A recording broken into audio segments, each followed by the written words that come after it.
Hi, I'm State Senator Joe Markley from Southington, here at the state capitol right outside the Senate chamber, where we just adjourned a one-day special session. We were brought in by the governor for the purpose of voting on the deal which they've negotiated to keep Sikorsky aircraft in Connecticut. And if you're following the issue at all, you'll soon learn that I was the sole no vote in the Senate against the proposal. It's going down to the House now, where I expect some other no votes. But certainly the overwhelming majority, Democrat and Republican both, have supported the deal to give Sikorsky effectively $220 million in state funds to keep their current operations in Connecticut. So I'll take a moment to explain briefly why I oppose the deal. Obviously, as much as anybody, I want the best for Connecticut. I want to see Sikorsky and other companies like Sikorsky remain here. And insofar as that keeps them here, I'm glad it's happened, and I hope it turns out to be in the best interest of the state, since it's an established fact.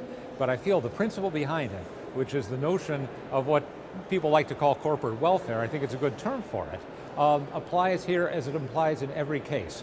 We have to ask ourselves, is it right for us to take from the taxpayers of Connecticut, including other businesses and corporations, money to give to one private entity for their advantage?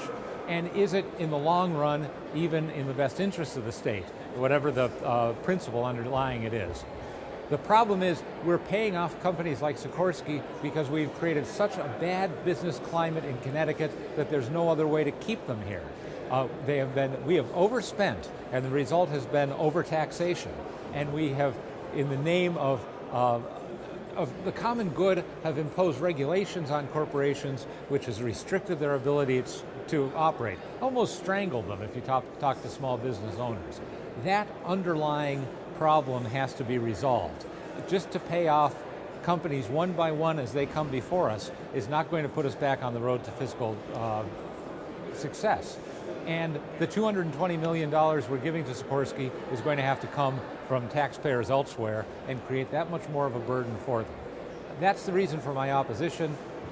As I said, I believe that, I hope that this will be good for Connecticut in the long run, but I do not believe in this kind of way of doing business. I expect this will be the last time I'll be up here at the Capitol, at least in session, until we come back in January. But if there's interesting governmental goings-on between now and then, I'll try to get another video out to you. Thank you for your attention and for hearing me out on issues sometimes that where I march to my own drummer. But I feel that people give me a chance, and all I ask is to be heard on it. Thank you very much.